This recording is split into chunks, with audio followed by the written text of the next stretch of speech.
കാരണം നമുക്ക് ബംഗ്ലാണ് ഇവിടുത്തെ ലോക്കൽ ഭാഷ. നമുക്കതറിയില്ല. നമ്മൾ പുതിയ ആളുകളല്ലേ അവിടെ. പിന്നെ ഗ്രാമങ്ങളായിട്ട്, അതായത് ജനങ്ങളായിട്ട് നമുക്ക് കൂടുതൽ ബന്ധങ്ങളൊന്നും തുടക്കത്തിൽ ഉണ്ടായിരുന്നില്ല. ഇയാളെന്ത് ചെയ്തു, ഇതിൽപ്പെട്ടൊരു ചങ്ങായി ഒരു ഷാൾ ഉണ്ടാവില്ല, വരെ വയറ്റിലൊക്കെ ഒരു ഷാൾ ഉണ്ടാവുമല്ലോ, ആ ഷാൾ എടുത്തിട്ട് മൗലാന്റെ കൈത്തിൽ ഇങ്ങനെ മുറുക്കി. ഇങ്ങനെ മുറുക്കി. അപ്പോൾ മൗലാന ഇപ്പം ഞാൻ കൊല്ലും, വേപ്പിട്ടോ. അസ്സലാമു അലൈക്കും വറഹ്മത്തുള്ളാഹി. ഞാനും തമീം റബ്ബാനിയും കൂടെ ബംഗാളിലൂടെയുള്ള ഒരു ചെറിയൊരു യാത്രയിലാണ്. ഇത് ഷെരീഫ് നൂറാനി ഉസ്താദ് കഴിഞ്ഞ 10 വർഷമായിട്ട് മർക്കസിൻ്റെ കീഴിൽ പ്രവർത്തിക്കുന്ന ത്വയ്ബ ഗാർഡൻ ഇവിടെ സേവനം ചെയ്തുകൊണ്ടിരിക്കുകയാണ്. അപ്പോൾ ഈ 10 വർഷത്തെ ഒരു ജീവിതാനുഭവം നമ്മളുമായിട്ട് പങ്കുവെക്കുകയാണ്. ഇത് വളരെ സന്തോഷമുള്ളതുണ്ട്, പേടിപ്പെടുത്തുന്നതുണ്ട്. എന്തായിരുന്നാലും ഉസ്താദിൽ നിന്ന് എന്ത് ചെയ്യുക, നമുക്കത് കേട്ട് തുടങ്ങാം. അസ്സലാമു അലൈക്കും. വലൈക്കും സലാം. നാട്ടിലെവിടെയായിരുന്നു? ഞാൻ കോഴിക്കോട് ജില്ലയിലെ നടുവണ്ണൂർ. അതെ. പിന്നെ എവിടെയായിരുന്നു പഠനകാലമൊക്കെ? ഞാൻ മർക്കസ് ഗാർഡനിൽ നിന്ന് പഠനം പൂർത്തിയാക്കി. അതിനുശേഷം 2 വർഷം PG പഠനത്തിന് വേണ്ടി ഡൽഹിയിൽ. ഏത് വിഷയത്തിലായിരുന്നു PG? ഞാൻ MA master in extension and development studies എന്ന സബ്ജക്റ്റ് ആയിരുന്നു. അപ്പോൾ അത് കഴിഞ്ഞതിന് ശേഷമാണ് 2013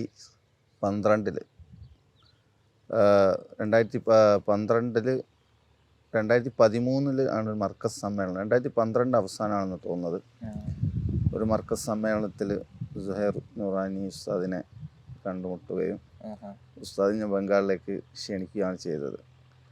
അപ്പോൾ ആ സമയത്ത് ഞാൻ ബംഗാളിലേക്ക് വരാനുള്ളൊരു കാരണം, ഞാൻ ഡൽഹിയിൽ പഠിക്കുന്ന സമയത്ത് ബഹുമാനപ്പെട്ട മർഹൂം ഷാഹുൽ അമീദ് ഉസ്താദിൻ്റെ കൂടെ മെഹ്റോളിയിലും ദരിയാഗഞ്ചിലൊക്കെ ഉണ്ടായിരുന്നു.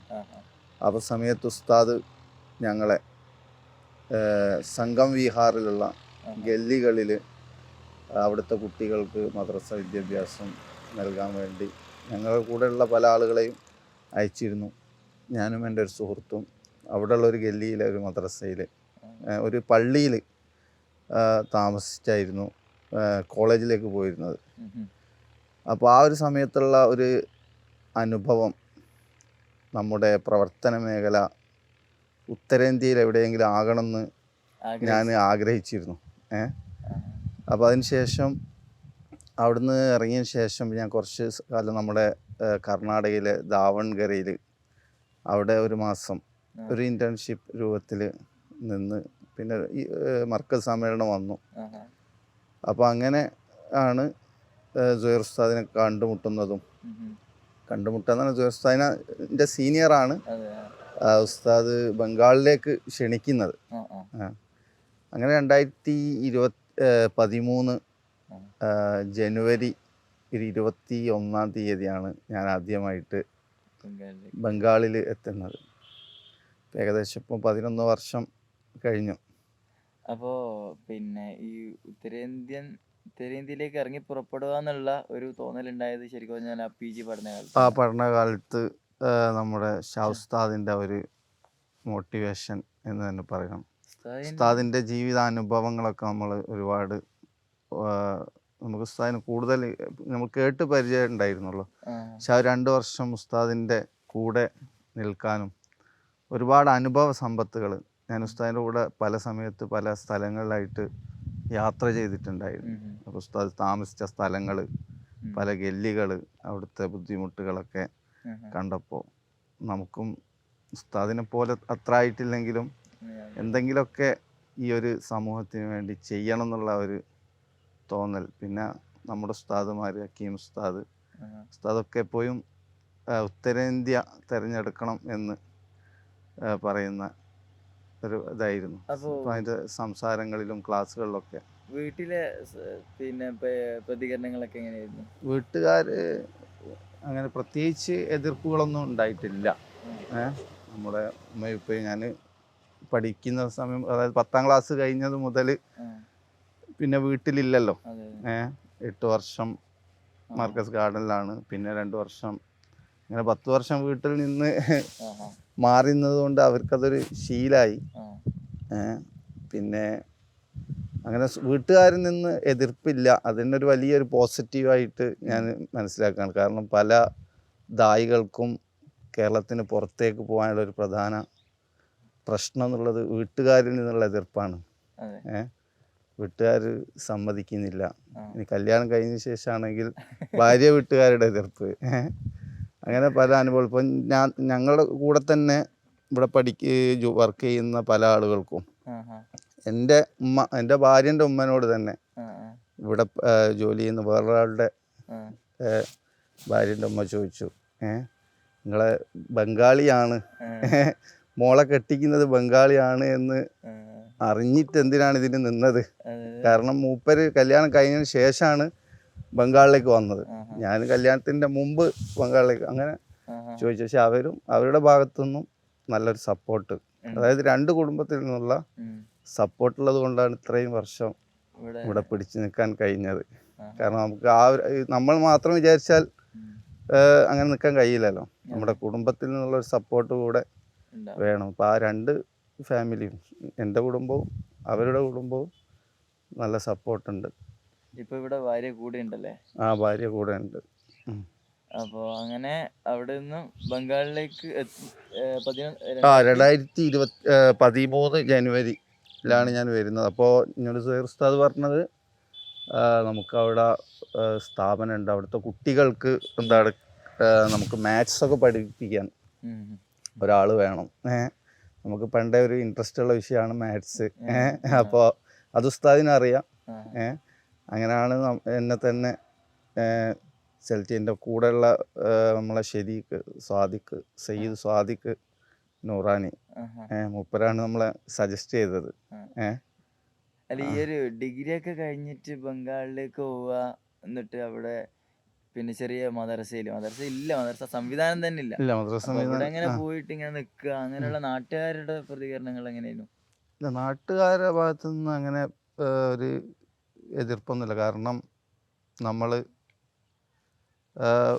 ഒരു ഉസ്താദാണ്, അല്ലെങ്കിൽ ഈ ഒരു ഫീൽഡിലാണ് ഉള്ളത്. നാട്ടുകാർ മീൻസ് നമ്മുടെ കൂടെയുള്ള ആളുകൾ, കൂടെയുള്ള കുടുംബക്കാരല്ല, മറ്റ് കൂട്ടുകാര്, മറ്റ് അങ്ങനെ ബന്ധുക്കൾ, അവരുടെ ഭാഗത്തു നിന്നൊന്നും അങ്ങനെ പ്രത്യേകിച്ച് എതിർപ്പുകളോ ഒന്നുമില്ല തുടക്കത്തിൽ. ഇപ്പം നമുക്ക് നമ്മുടേതായ രീതിയിൽ നമ്മളെന്താണ് ഉദ്ദേശിക്കുന്നത് ആ രീതിയിൽ പോകാം. പിന്നെ ചില ആളുകൾക്ക് ചോദിക്കും, ഈ കുറഞ്ഞ ശമ്പളത്തിന് അവിടെ പോയി നിൽക്കണോ? അങ്ങനെ അതേത് കാലത്തും ചോദിക്കും. പക്ഷെ അൽഹംദുലില്ലാ നമ്മൾ അന്ന് മുതൽ ഇന്ന് വരെ ആ ഒരു ശമ്പളം, അതിലൊരു ബർക്കത്തുണ്ട്, അത് അങ്ങനെ വിശ്വസിക്കുന്ന ആളാണ്. അപ്പം നമുക്ക് എവിടെയും അങ്ങനെ സാമ്പത്തികമായ ബുദ്ധിമുട്ടുകളോ ഒന്നും ഇതുവരെ അള്ളാഹിൻ്റെ തൗഫീഖ് കൊണ്ട് ഉണ്ടായിട്ടില്ല, അൽഹംദുലില്ലാ. അപ്പോൾ അങ്ങനെ ഞാൻ പറഞ്ഞല്ലോ, ഉസ്താദ് എന്താണ് കുട്ടികൾക്ക് മാത്സ് കാര്യങ്ങളൊക്കെ പഠിപ്പിക്കണം. അങ്ങനെ ഒരു ടീച്ചറായിട്ടാണ് എന്നോട് ഇങ്ങോട്ട് ഫസ്റ്റ് ടൈം വരുന്നത്. അപ്പോൾ ഇവിടെ വന്ന് നോക്കുമ്പോൾ ഇവിടെ കുറഞ്ഞ കുട്ടികളെ ഉള്ളൂ. അപ്പോൾ അവർ ആണെങ്കിൽ സ്കൂളൊന്നും പോയിട്ടില്ല. ഈ ഗ്രാമത്തിൽ ഇങ്ങനെ ഉമ്മാൻ്റെ ഉപ്പാൻ്റെ കൂടെ, അതായത് രക്ഷിതാക്കളുടെ കൂടെ ജോലിക്ക് പോകുന്ന ആളുകളാണ്. അപ്പോൾ കാരണം അവരൊക്കെ വലിയ ഈ ഭൂവുടമകളുടെ പാടങ്ങൾ പാട്ടത്തിനെടുത്തിട്ട് അതിൽ കൃഷി ചെയ്ത് ജീവിക്കുന്ന ആളുകളാണ്. അപ്പോൾ ഈ മക്കളെ കൂടെ കൊണ്ടുപോയാൽ മക്കൾക്കും ഒരു 50 രൂപ അല്ലെ 100 രൂപ കിട്ടും. അപ്പോൾ അവർക്ക് അതാണ് വലുത്. മക്കളെ പഠിപ്പിക്കാൻ വിട്ടാൽ ആ 100 രൂപ നിങ്ങൾ കൊടുക്കുമെന്നാണ് ഫസ്റ്റ് നമ്മളോട് ചോദിച്ചത്. അതായത് നമ്മൾ കുറഞ്ഞ കുട്ടികളായ സമയത്ത് നമ്മൾ എന്ത് ചെയ്തു, കുറച്ച് കുട്ടികളെ ഈ ചുറ്റുഭാഗത്തുനിന്ന് തന്നെ നമ്മൾ ആദ്യമുള്ള കുട്ടികൾ മാളുടെ ആ ഭാഗങ്ങളിലൊക്കെയുള്ള കുട്ടികളെ അവിടുത്തെ ഒരു മൗലാന കൊണ്ടുവന്നതാണ്. വേറെ ഏതോ ഒരു അവിടുത്തെ ഈ ഒരു മക്തബുകളിലൊക്കെ പഠിക്കുന്ന കുട്ടികളെ. അപ്പോൾ നമ്മൾ ഈ ഒരു ചുറ്റുഭാഗത്തു നിന്നുള്ള കുട്ടികളാണല്ലോ നമ്മൾ ഫോക്കസ് ചെയ്യേണ്ടത്. അതായത് സ്ഥാപനമുള്ള ഈ ഭാഗത്തൊരു കുറച്ച് നല്ല കുട്ടികളെയൊക്കെ നമുക്ക് ഈ സ്ഥാപനത്തിലേക്ക് എത്തിച്ചു കഴിഞ്ഞാൽ ഈ ഭാഗങ്ങളിൽ ഒരു പുരോഗമനം ഉണ്ടാക്കണമല്ലോ. ആദ്യമായിട്ട് വന്നത് ഈ ഗ്രാമത്തിൽ തന്നെയല്ലേ? ഇവിടെ തന്നെ ഞാൻ ആദ്യമായിട്ട് ഇവിടെയാണ് എത്തിയത്.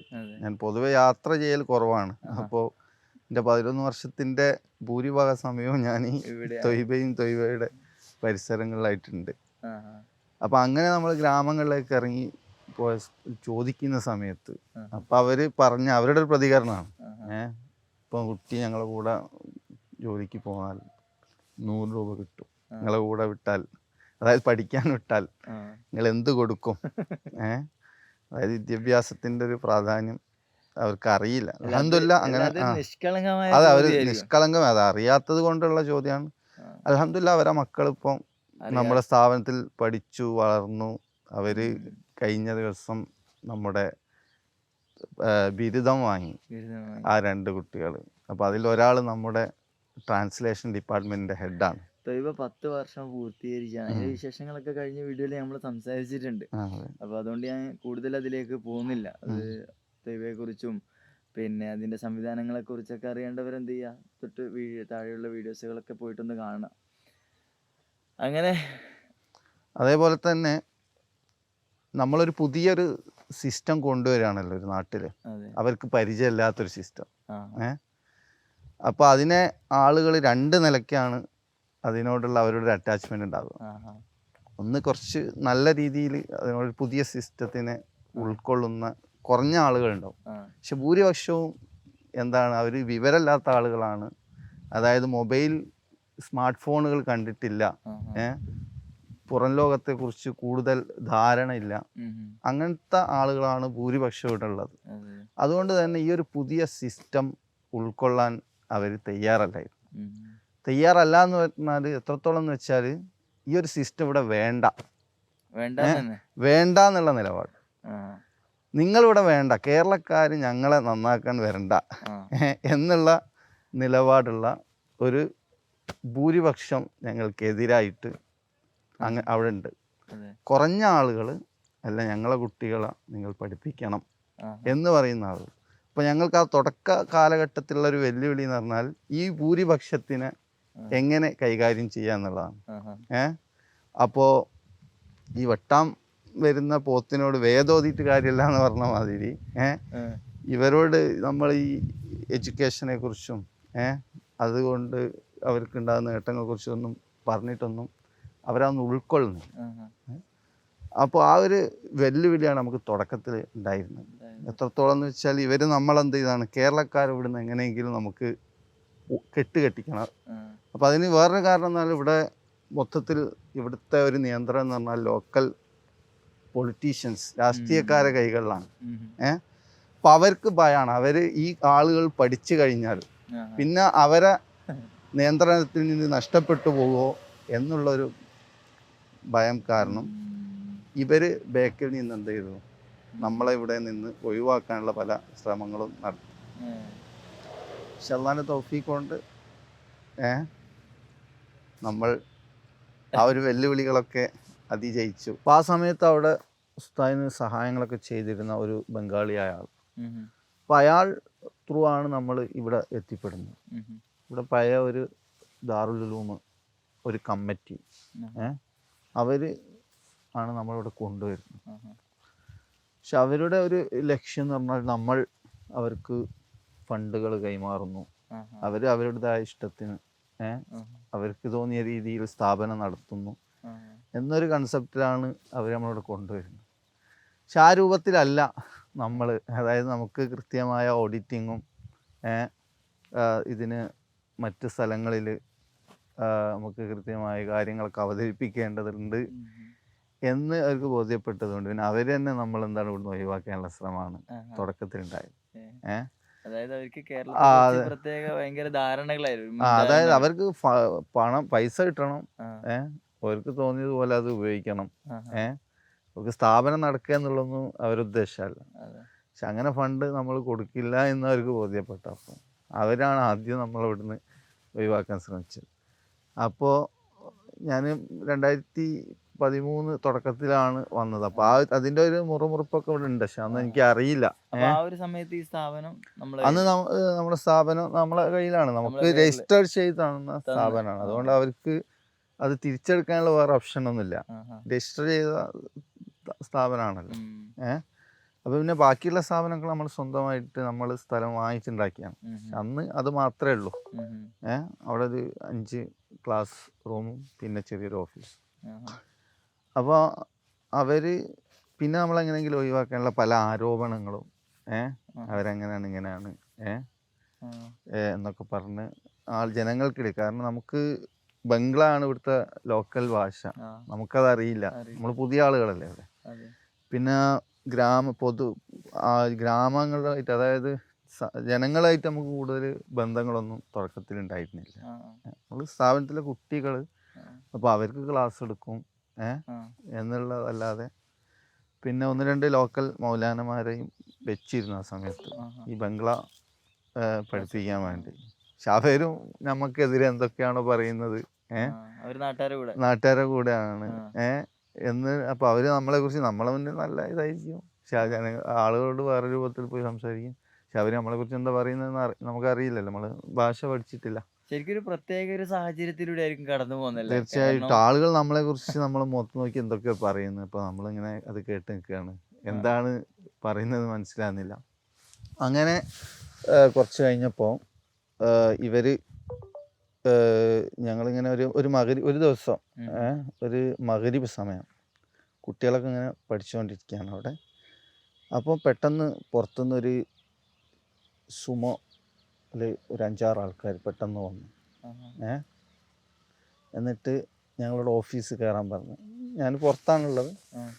അപ്പോൾ ഓഫീസ് കയറി, എന്നിട്ട് വാതിൽ കുറ്റിയിട്ട്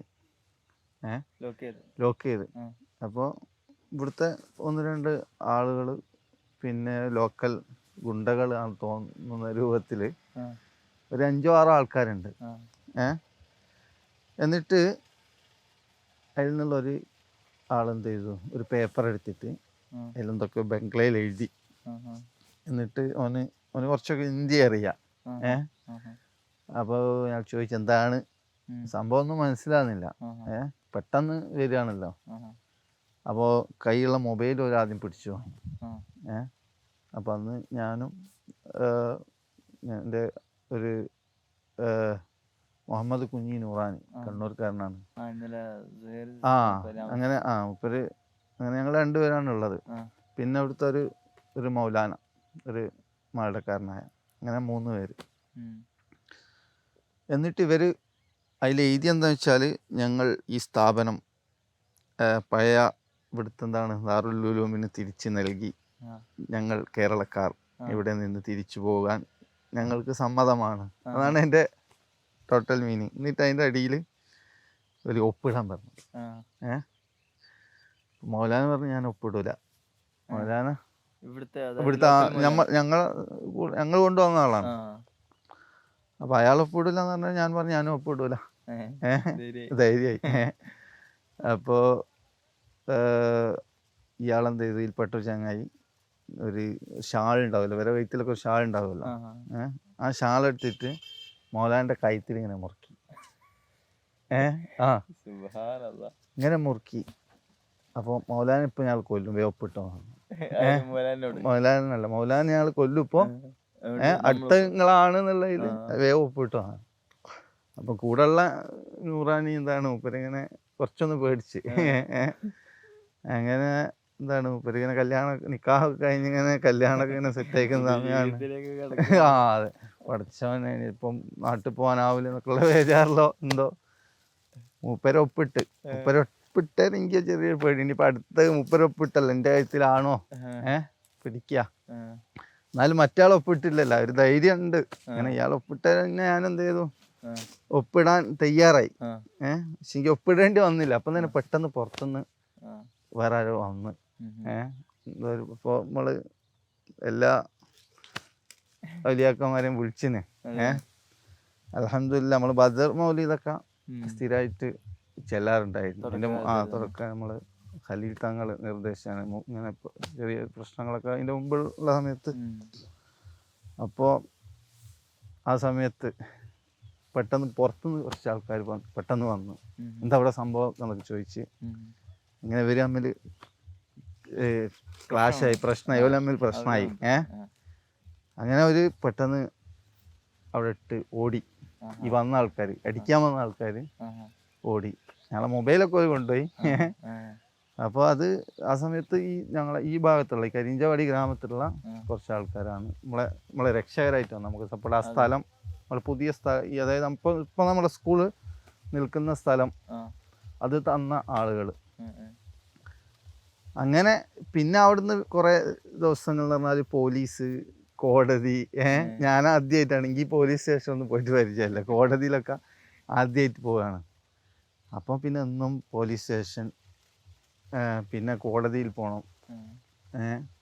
പിന്നെ എന്ത് ചെയ്തു, ഈ ഒരു ഇത് പ്രശ്നം, പിന്നെ ഒന്നും ആളുകളാണ് പുറത്തുനിന്നുള്ള ആളുകൾ നമുക്ക് സെക്യൂരിറ്റി ആയിട്ട് സപ്പോർട്ടായിട്ട് ഇനിയും പോലും അടിക്കാൻ വരും.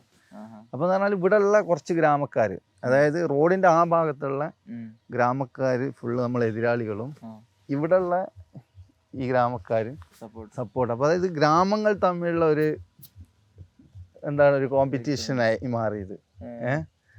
അപ്പോൾ പിന്നെ അവിടെ ഗ്രാമത്തിൽ പല ചർച്ചകളും, നമുക്ക് സപ്പോർട്ട് ചെയ്യുന്ന ആളുകളൊക്കെ ഉണ്ടാവും അവിടെ. അപ്പോൾ അവിടെ നിന്ന് ഇതായും ചർച്ച, കേരളക്കാരെ നമുക്ക് ഇവിടുന്ന് ഒരു വെടിവെച്ച് കൊല്ലാം, നാടൻ തോക്കുകളെ വിവരമില്ലാത്ത ആൾക്കാർ. അപ്പോൾ വെറുതെ പറയാണോന്ന് അറിയില്ല. അപ്പോൾ നമ്മളൊന്നും പേടിപ്പിക്കുകയാണോ ഒന്നും അറിയില്ലല്ലോ. അങ്ങനെ ഏത് സമയം ഒരു അടിക്കാൻ വരും എന്നുള്ളൊരു ന്യൂസ് ഇങ്ങനെ കിട്ടിക്കൊണ്ടിരിക്കുക. അപ്പം അതിൻ്റെ ഇടയിൽ മറ്റേ നൂറാനി മൂപ്പര് നിർത്തിപ്പോയി. പിന്നെ അതിന് ശേഷം റമദാൻ ലീവ് വന്നു. അപ്പോൾ റമദാനിന് ഞാൻ നാട്ടിൽ പോയി. ഇനിയിപ്പം ഇങ്ങോട്ട് വരേണ്ട ആവശ്യം ഉണ്ടാവില്ല, കാരണം ഇവിടെ ഇങ്ങനെ കാണല്ലോ. എന്തായാലും സുഹൈർ ഉസ്താദ് ഇവിടെ ഇല്ല, മൂപ്പര് യാത്രയിലാണ്. ഉസ്താദ് പൊതുവെ ഇവിടെ ഉണ്ടാകാറില്ല അന്ന് മുതൽ, കാരണം ഞാൻ വന്ന അന്ന് ആണ് ഉസ്താദിനെ കണ്ടത്. പിന്നെ ഉസ്താദ്, എനിക്ക് ഭാഷയും അറിയില്ല, നമ്മൾ ഡൽഹിയിൽ നിന്ന് പഠിച്ച കുറച്ച് ഉറുദു ഉള്ളൂ. അപ്പോൾ അത് വെച്ചിട്ടാണ് ഈ കുട്ടികളോടൊക്കെ ഞാൻ സംസാരിക്കുന്നത്. പിന്നെ ഈ ഉസ്താദ് അന്ന് തന്നെ ആസാമിലേക്ക് പോവുകയും ചെയ്തു. ഉസ്താദിന്റെ വളരെ വിശാലമായ രസകരമായ യാത്രാനുഭവങ്ങൾ കഴിഞ്ഞ ദിവസങ്ങളിലൊക്കെ പങ്കുവച്ചിട്ടുണ്ട് കേട്ടോ. അപ്പോൾ അതൊക്കെ ഒന്ന് നിങ്ങൾ കാണാൻ ശ്രമിക്കുക. അപ്പോൾ പക്ഷെ അന്ന് അങ്ങനെ ഇവിടെ നിന്നോണ്ട് എനിക്ക് വേറെ ഗുണം ഉണ്ടായി. അതായത് ഞാൻ മാത്രമാണല്ലോ ഉള്ളൂ, കുട്ടികളോട് സംസാരിച്ച് നമുക്ക് നമ്മുടെ ഉറുദു ഒക്കെ എന്താണെന്ന് റെഡി ആവാൻ, അതായത് ഉറുദും ബംഗ്ലയൊക്കെ കുറച്ചൊക്കെ മനസ്സിലാക്കാനും പഠിക്കാനൊക്കെ നമ്മളെ ഒറ്റക്ക് നിന്നതുകൊണ്ട്. കാരണം ഡൽഹിയിൽ ഞാൻ 2 വർഷം നിന്നിട്ടും നമ്മൾ ഹിന്ദി പഠിച്ചിട്ടില്ല, കാരണം മലയാളികൾക്കിടയിൽ നമ്മൾ എത്ര 10 വർഷം നിന്നാലും പഠിക്കില്ലല്ലോ. അപ്പോൾ അങ്ങനെ റമദാൻ വന്ന്, റമദാനിന് ഞാൻ നാട്ടിൽ പോയി. പ്രശ്നങ്ങൾ ഇങ്ങനെ പുകഞ്ഞോണ്ടിരിക്കുന്നുണ്ട്, കാരണം പിന്നെ അത് കേസായല്ലോ. അപ്പോൾ ഞങ്ങൾ ഇവിടെ, അതായത് നമുക്ക് ലോക്കൽ സപ്പോർട്ടില്ല, പൊളിറ്റീഷ്യൻസ് ഒക്കെ നമുക്ക് എതിരാണ്. അതായത് പോലീസ് സ്റ്റേഷനിൽ വരെ ഇവർ വിളിച്ചു പറഞ്ഞാണ്, അവിടെ നിന്ന് ഒരു വിളി വന്നാൽ നിങ്ങൾ പോവരുത് എന്ന്. അതായത് രാഷ്ട്രീയക്കാരാണ് നിയന്ത്രിക്കുന്നത്, അതാണ് അതിൻ്റെ സത്യം. ഇപ്പോഴും അങ്ങനെ തന്നെയാണ്. അപ്പോൾ അതായത് നമ്മൾ വിളിച്ചിട്ടൊന്നും പോലീസ് വരുന്നില്ല, കുറേ കഴിഞ്ഞതിന് ശേഷമാണ് അവർ വരുന്നത്. എന്നിട്ട് അവർ വന്നിട്ട് തന്നെ അവർ വേറെ രൂപത്തിലാണ് ഇതിനെ വ്യാഖ്യാനിച്ചത്. നമ്മളവിടുന്ന് പുറത്താക്കാനുള്ള ഇത് എന്നുള്ളതൊന്നല്ല, ഇവിടെ മൗലാനമാർക്കിടയിൽ എന്തോ ക്ലാഷ് ഉണ്ടായി എന്നുള്ള രൂപത്തിലാണ് അതായത് അവർ FIR ഒക്കെ തയ്യാറാക്കിയത് തന്നെ. അതൊക്കെ ബംഗ്ലയിലാണ്, നമുക്കതൊന്നും അറിയില്ല. പിന്നെയാണ് നമ്മൾ അത് ആ രൂപത്തിലായിരുന്നു അവരന്ന് ചെയ്തിരുന്നത് നമ്മൾ പിന്നീടാണ് മനസ്സിലാക്കുന്നത്. അപ്പോൾ എന്തായാലും പിന്നെ നമ്മൾ റമദാൻ വന്നു. റമദാനിൽ എല്ലാ സ്ഥാപനം പൂട്ടുന്ന സിസ്റ്റമാണ് അന്നൊക്കെ ഉണ്ടായിരുന്നത്. ഞാൻ നാട്ടിൽ പോയി, അങ്ങനെ റമദാൻ കഴിഞ്ഞു, ഞാൻ തിരിച്ചു വന്നു. അപ്പോൾ കുറച്ച് കുട്ടികളൊക്കെ ഈ സംഭവങ്ങളൊക്കെ വീട്ടിൽ പറഞ്ഞോ? ഇല്ലല്ലോ, ഞാൻ ആദ്യമായിട്ടാണ് ഇങ്ങനെ ഒരു, നമ്മൾ കൂട്ടുകാരോടൊക്കെ പറയുന്നല്ലാതെ വീട്ടുകാരൊന്നും ഒരിക്കലും ഇതറിയില്ല. അപ്പൊ നിങ്ങളെ വീഡിയോ ഇറങ്ങുമ്പോഴായിരിക്കും ഇതൊക്കെ കാണാ കേൾക്കുക. വീട്ടിൽ പറഞ്ഞാൽ പിന്നെ നമ്മൾ ഇങ്ങോട്ട് വരാൻ പറ്റൂലല്ലോ. പ്രശ്നങ്ങളൊന്നും ഇല്ല കേട്ടോ, എല്ലാത്തിനും അതിജീവിച്ച് വളരെ പ്രൗഢമായി ഒരു വില്ലേജിൽ എല്ലാരും ഇഷ്ടപ്പെടുന്ന ഒരു സ്ഥാപനം ഇത് മാറിയിരിക്കുകയാണ്. ഇപ്പൊ അൽഹംദുലില്ലാ അങ്ങനെ ഇപ്പോൾ എന്താണ്, അന്ന് അടിക്കാൻ വന്ന ആളുകളെ മക്കളൊക്കെ ഇപ്പം നമ്മുടെ സ്ഥാപനങ്ങളിൽ പഠിക്കുന്നുണ്ട്. അതൊരു വേറെ ചില ആളുകളൊക്കെ പറയും, പിന്നെ അടിക്കാൻ വന്നവർ പറയൂലല്ലോ ഞങ്ങൾ അടിക്കാൻ വന്നിരുന്നു എന്ന്. പക്ഷെ നമുക്കറിയാം.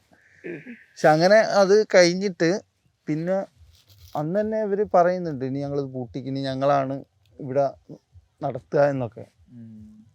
പക്ഷേ അവർ നമ്മൾ രജിസ്റ്റർ ചെയ്ത് വാങ്ങിയ ഇതായതുകൊണ്ട് അവർക്ക് വേറൊന്നും ചെയ്യാൻ കഴിയില്ലല്ലോ, നമ്മളെ പുകച്ച് ചാടിക്കുക എന്നുള്ള ലക്ഷ്യമാണ്. അപ്പോൾ എന്നിരുന്നാലും റമദാനിന് ശേഷം വന്നു. ഇപ്പം നമുക്ക് നാട്ടുകാരുടെ സപ്പോർട്ട് ഉണ്ടാവണമല്ലോ. അങ്ങനെ റമദാനിന് ശേഷം പിന്നെ നമ്മുടെ അലി ഉസ്താദും ഇബ്രാഹിം ഉസ്താദും വന്നു. അപ്പം നമുക്ക് ഒന്നുകൂടെ എന്ത് ചെയ്തു, ഒരു ടീമായി. പിന്നെ ഓരോ ഗ്രാമങ്ങളിൽ നമ്മൾ എന്ത് ചെയ്യും, പോകാൻ തുടങ്ങി. ഇപ്പം ചെറിയ രൂപത്തിലൊക്കെ നമ്മളെ പൊതുവെ ഇവിടെ കുടിവെള്ളത്തിനൊക്കെ ബുദ്ധിമുട്ടുകളുണ്ട്. ഇപ്പോൾ അടുത്തുള്ള പള്ളികളൊക്കെ കേന്ദ്രീകരിച്ച് എന്താണ് കുടിവെള്ള പദ്ധതികളൊക്കെ നൽകി. അപ്പം പള്ളിയിലും ഉപയോഗിക്കാം, പള്ളീൻ്റെ അടുത്തുള്ള വീട്ടുകാർക്കും അതിൻ്റെ ഉപയോഗം കിട്ടുമല്ലോ. അൽഹംദുലില്ലാ ഇപ്പം ഏകദേശം സീറ്റ് വാട്ടർ പ്രോജക്റ്റ് അങ്ങനെ പ്രൊജക്റ്റായിട്ട് തന്നെ ഇപ്പം തൊയ്ബിൻ്റെ കയ്യിൽ നടക്കുന്നുണ്ട്. അപ്പോൾ അങ്ങനെ ചെറിയ രൂപത്തിലൊക്കെ ആളുകൾ നമ്മോട് അടുക്കാൻ തുടങ്ങി. പിന്നെ അതേ സമയം തന്നെ എന്ത് ചെയ്തു, നമ്മുടെ വുമൻസ് അക്കാഡമി സ്റ്റാർട്ട് ചെയ്യുന്നത് 2013 അതിൻ്റെ വർക്ക് സ്റ്റാർട്ട് ചെയ്യാണ്. 2013 അവസാനം നമ്മൾ ചെറിയ കുട്ടികളൊക്കെ എന്താണ് മദ്രസ വിദ്യാഭ്യാസം കിട്ടുക എന്നുള്ള രൂപത്തിലാണ് സ്റ്റാർട്ട് ചെയ്തതെങ്കിലും വന്നത് മുഴുവൻ എന്താണ് ഉമ്മമാരൊക്കെയാണ്. കാരണം അവർക്കും എന്താണ് ഒന്നും അറിയില്ല. അപ്പോൾ അവർക്ക് പഠിക്കണമെന്ന് ആഗ്രഹമുണ്ട്, പക്ഷേ പഠിപ്പിക്കാൻ ആളില്ല, അവർക്കൊരു കൃത്യമായ ഗൈഡൻസ് ഒന്നും കിട്ടാത്തത് കൊണ്ട്. അതായത് ഈ ഉമ്മമാര് പിന്നെ നിങ്ങൾ പറഞ്ഞ ഉമ്മമാരെല്ലാം വരുന്ന സമയത്ത് അവർക്ക് അലിഫ് പോലും ഒന്നും അറിയില്ല, അലിഫ് അറിയില്ല. അന്ന് ഇവിടെയുള്ള ഒരു ഉമ്മാമ പറഞ്ഞത് ഈ ഖുർആൻ എന്നുള്ളത് പള്ളിയിലെ മൊല്ലാക്കക്ക് മാത്രം ഓതാനുള്ള ഒരു സാധനമാണെന്നാണ് ഞങ്ങൾ മനസ്സിലാക്കി. ഇപ്പോൾ അങ്ങനെ മനസ്സിലാക്കുന്ന ആളുകളുണ്ട്. അത് പള്ളിയിലെ മൊല്ലാക്ക മാത്രം, മൂപ്പര് മാത്രം ഓതും, ഞങ്ങളൊന്നും അറിയേണ്ട ആവശ്യമില്ല, അല്ലെങ്കിൽ ഞങ്ങൾക്കൊന്നും കഴിയില്ല. അൽഹംദുലില്ലാ അവരൊക്കെ വന്നു. 100-200ഓളം ഉമ്മമാര് സ്ത്രീകൾ രാവിലെ അതിരാവിലെ, അത് ഇവിടുത്തെ തണുപ്പ് അറിയാലോ ബംഗാളിൽ. അതെ, ഡിസംബർ ജനുവരിയിലൊക്കെ ആ തണുപ്പിൽ അവർ രാവിലെ എഴുന്നേറ്റ് ഒരു ഇൽമിനുള്ള ഒരു സ്നേഹം, അത് അവർ വന്നു. കൂടുതലൊന്നും നമുക്ക് അവർ പഠിപ്പിക്കേണ്ട ആവശ്യമില്ല. അലിഫ് മുതൽ അക്ഷരങ്ങൾ പഠിപ്പിക്കണം. ഫാത്തിഹ ഓതാൻ തുടങ്ങിയപ്പോൾ ഒരുപാട് ആളുകൾ കരഞ്ഞു, പല ഉമ്മമാരും. അത് സന്തോഷം കൊണ്ടുള്ള കരച്ചിലാണ്. അങ്ങനെ ഒരുപാട് 100-200ഓളം ഉമ്മമാർ അത് വന്നപ്പോൾ എന്ത് ചെയ്തു, അവരുടെ സപ്പോർട്ട് നമുക്ക് കിട്ടി. അങ്ങനെ രണ്ടാമതൊരു പ്രശ്നം, അതായത് അപ്പോഴും നമ്മുടെ ആ ഒരു ടീം അവിടെ ഉണ്ട്. അപ്പം അവർ ഒരു 50 ആൾക്കാർ ഒരു ദിവസം വീണ്ടും പകല് രാത്രിയല്ല വന്ന്. ഇപ്പം നമ്മളെ കുറച്ച് ആൾക്കാർ അവിടെ ഉണ്ട്. നമ്മളെ ഒന്നും ചെയ്തില്ല, പക്ഷേ നമുക്ക് സപ്പോർട്ട് ചെയ്തെന്നുള്ള കാരണത്താൽ ഇവരെന്ത് ചെയ്തു, അടിച്ച്. ഞങ്ങളെ സെക്യൂരിറ്റി നിന്ന ഒരു ആള് അയാളെ തലക്കടിച്ച്, വേറെ ഒരാളുടെ അന്ന് രക്ഷിക്കാൻ വന്ന ആളെ കൈക്ക് കാലിന്, അങ്ങനെ 5-6 ആൾക്കാരെ ഇവർ നല്ലോണം അടിച്ച് ഹോസ്പിറ്റലിലാക്കി. ആ സമയത്ത് നമുക്ക് പിന്നെ അവിടുന്ന് പിന്നെ ഇങ്ങോട്ടാണ് വരുന്നത്. അപ്പോൾ പിന്നെ നമ്മൾ ഇവിടെ സ്ഥാപനം തുടങ്ങിയാണ്. അപ്പോൾ ആ സമയത്ത് നമുക്ക് സപ്പോർട്ടായിട്ട് നിന്നത് ഈ സ്ത്രീകളാണ്. ഇവർ കൂട്ടമായിട്ട് വന്നിട്ട് ഇവരോട് ചോദിക്കുകയാണ്, എന്തിനാണ് നിങ്ങൾ ഇവരെ ഇവിടുന്ന് പുറത്താക്കാൻ നോക്കുന്നത്? ഞങ്ങൾക്ക് ഇത്രയും വർഷമായിട്ട് ഈ രൂപത്തിലുള്ള ഒരു പഠനം, നിങ്ങളൊക്കെ ഇവിടെ കുറേ കാലം ഉണ്ടായല്ലോ, പക്ഷെ നിങ്ങൾ ആരെങ്കിലും എപ്പോഴെങ്കിലും ഞങ്ങൾക്ക് പഠിക്കണമെന്ന് അല്ലെങ്കിൽ ഞങ്ങളെ പഠിപ്പിക്കണമെന്ന് നിങ്ങൾ ഒരിക്കലും ചിന്തിച്ചിട്ട് പോലും ഇല്ലല്ലോ. അപ്പം ഞങ്ങളെ പഠിപ്പിക്കാൻ വന്ന ഇവർ എന്ത് തെറ്റ് ചെയ്തിട്ടാണ് നിങ്ങൾ ഇവരെ ഇവിടുന്ന് പുറത്താക്കാൻ നോക്കുന്നത് എന്ന് ചോദിച്ചുകൊണ്ട് ഈ സ്ത്രീകൾ, ഈ ഉമ്മമാരെന്ത് ചെയ്തു, ഇവർക്ക് മുന്നിലോട്ട് നിന്നു. അങ്ങനെ ആ സമയം അവർ പിരിഞ്ഞുപോയി. അങ്ങനെ അതൊരു കേസായി. അവർ നമ്മൾ അടിച്ചതാണല്ലോ. അതെ അതെ. ഇപ്പോൾ ഇവിടെ 50 ആൾക്കാർക്കെതിരെ കേസ് കൊടുത്തു, ഉം. അവരും ഇങ്ങോട്ടൊരു 15 ആൾക്കാർക്കെതിരെ കേസ് കൊടുത്തു. ആ, അപ്പോൾ പിന്നെ അവരെയും കൊണ്ട് കോർട്ടിൽ പോകണം, ഹിയറിംഗ് ഉണ്ടാവും. ആ, അപ്പോൾ ഈ 15 ആൾക്കാരെയും കൊണ്ട് കോർട്ടിൽ പോവുക, ആ, ഹിയറിങ്, അങ്ങനെ ഒരു 3-4 വർഷം ആ. പോലീസ് സ്റ്റേഷൻ, കോർട്ട് ഇതൊക്കെ ആയിട്ട് അങ്ങനെ പോയി. അതൊരു പുതിയ എക്സ്പീരിയൻസ് അല്ലേ? ഇതൊക്കെ ഒരു എക്സ്പീരിയൻസ് ആണ്. പണ്ടൊക്കെ പോലീസുകാരെ കാണുമ്പോൾ പേടിയായിരുന്നു, ഇപ്പം അതൊന്നുമില്ല. ആ അപ്പോൾ എന്തായാലും ആ ഒരു 5 വർഷം തൊയ്ബയുടെ ഈ 5 വർഷം എന്ന് പറഞ്ഞാൽ ഒരു വല്ലാത്ത കാലഘട്ടമാണ്. നമ്മളൊരു എക്സിസ്റ്റിങ്ങിൻ്റെ ഒരു പീരീഡ്, ഒരു ഫിത്രത്തിൻ്റെ കാലഘട്ടം എന്ന് പറയുന്നത് പോലെ എനിക്ക് പ്രയാസങ്ങൾ ഞാനെപ്പോഴും ഇങ്ങനെ ചിന്തിക്കും, ഞാൻ പറയലുണ്ട്, മുത്തുനബിക്ക് മക്കയിൽ വലിയ പ്രയാസമായിരുന്നു, പക്ഷെ മദീനക്കാർ വളരെ സ്നേഹത്തോടെ സ്വീകരിച്ചു. അതേപോലെ മാജികണ്ടയിലാണ് നമ്മുടെ സ്ഥാപനം, പഴയ സ്ഥാപനം. അതൊരു മക്ക ആണ്, അവിടുത്തെ ആളുകൾ നമ്മൾ എങ്ങനെയെങ്കിലും അവിടുന്ന് ഓടിക്കണം എന്ന് ചിന്തിക്കുന്ന, നമുക്ക് എതിരാളി, നമ്മളെ ശത്രുക്കളായി നിൽക്കുന്ന ആളുകളാണ്. പക്ഷെ നമ്മളെ ഈ സ്ഥാപനം സ്കൂളും, അതായത് ഇപ്പം നമ്മുടെ തൊയ്ബയുടെ മെയിൻ ക്യാമ്പസ് നിൽക്കുന്ന കരിഞ്ചവാടി, അവർ മദീനക്കാരെ പോലെ നമ്മളെ വളരെ സന്തോഷത്തോടെ സ്വീകരിച്ച ആളുകളാണ്. അപ്പം നമ്മൾ മാജികണ്ടയിൽ നിന്ന് കരിഞ്ചവാടിയിലേക്ക് നമ്മുടെ സ്ഥാപനത്തിൻ്റെ മാറ്റം എന്നുള്ളത് അത് നമ്മളൊരു ഹിജറയാണ്. പക്ഷേ പിന്നെന്ത് ചെയ്തു, നമ്മൾ 5ാം വാർഷികത്തിൽ ഷെയ്ഖുന വന്നതോടുകൂടെ മക്കം ഫത്തഹ് എന്ന് പറഞ്ഞ പോലെ തൊയ്ബയുടെ ഫത്തഹ്, അന്ന് നമ്മൾ അടിച്ച ആളുകൾ തന്നെ ഉസ്താദിനെ സ്വീകരിക്കാൻ വരുന്നു. അവരുടെ മക്കൾ നമ്മുടെ സ്ഥാപനങ്ങൾ പഠിക്കാൻ വരുന്നു. അങ്ങനെ 5 വർഷം നമുക്ക് പ്രയാസങ്ങളാണെങ്കിൽ പോലും അതിനുശേഷം എല്ലാം ഫത്തഹായി. നമുക്ക് ഇതൊക്കെ ഇട്ടെറിഞ്ഞ് പോകാൻ തോന്നി, പ്രശ്നങ്ങളൊക്കെ എങ്ങനെ രൂക്ഷമായി കൊണ്ടിരിക്കുമ്പോഴൊക്കെ പല സമയത്തും നമ്മൾ ആലോചിച്ചിട്ടുണ്ട്. ഉസ്താദ്മാരെയൊക്കെ വിളിക്കും, ഹക്കീം ഉസ്താദിനെ വിളിക്കും. ഹക്കീം ഉസ്താദിൻ്റെ ഒരു സ്വഭാവം എന്ന് പറഞ്ഞാൽ എല്ലാം വളരെ കൂളായി, ഒന്നും വിഷയമല്ല, ഒക്കെ സെറ്റ് റെഡിയാകും. പ്രശ്നങ്ങൾ ഇപ്പോൾ എവിടെയാണ് ഇല്ലാത്തത്, നമ്മൾ എവിടെയായാലും പ്രശ്നങ്ങൾ ഉണ്ടാവും എന്നൊക്കെ പറഞ്ഞൊരു മോട്ടിവേഷൻ ഉസ്താദ് തന്നിരുന്നു. അല്ലെ നമുക്ക് നമ്മൾ കട്ടക്കിൽ സ്ഥാപനം തുടങ്ങി, നമുക്ക് ഇവിടുന്ന് സാധനങ്ങളൊക്കെ കൊണ്ടുപോയി കട്ടക്കിലേക്ക് കൊണ്ടുപോകാം, ഒഡീഷയിലേക്ക് എന്നുവരെ നമ്മൾ ചിന്തിച്ചിരുന്നു ഒരു വേള.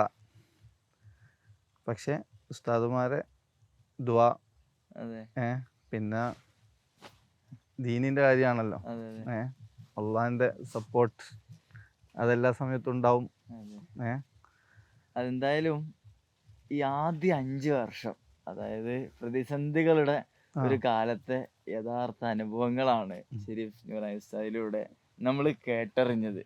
അത് നമ്മൾ കേൾക്കുമ്പം തന്നെ ഭയപ്പെടുത്തുന്ന, ഒന്നും അറിയാത്തൊരു നാട്ടിൽ നമ്മൾ വരുന്നു, അതിൽ നമ്മൾ ഒറ്റപ്പെട്ടു പോകുന്നു, നാട്ടുകാർ മൊത്തം നമുക്കെതിരാവുന്നു, നമ്മുടെ സംവിധാനങ്ങളൊന്നും എന്ത് ചെയ്യുന്നില്ല, നാട്ടുകാരെ ഏറ്റെടുക്കാത്തൊരു സാഹചര്യം, അങ്ങനെ തീർത്തും ഒരു പ്രതിസന്ധി കാലഘട്ടത്തിലൂടെ കടന്നു പോയ ഒരു സമയം. അതാണ് ഇപ്പോൾ ഷെരീഫ് ഉസ്താദ് നമുക്ക് മുമ്പിൽ തുറന്നു പറഞ്ഞത്. ഇനി എന്നൊരു 5 വർഷം, അടുത്ത ഒരു 5 വർഷം ഒരു നല്ല വർഷമായിരിക്കുമല്ലോ. അതെ. പിന്നെ ആളുകൾ കൂടുതൽ നമ്മുടെ അടുത്തു. ഗ്രാമങ്ങൾ, ആദ്യം നമ്മൾ പറഞ്ഞല്ലോ, ഈ പല ഗ്രാമങ്ങളിൽ നിന്ന് കുട്ടികൾ, അതായത് സ്ത്രീകളൊക്കെ ഇങ്ങോട്ട് പഠിക്കാൻ വരികയായിരുന്നു. പിന്നെ നമ്മൾ ഓരോ ഗ്രാമങ്ങളിലും മക്തബ സംവിധാനം സ്റ്റാർട്ട് ചെയ്തു.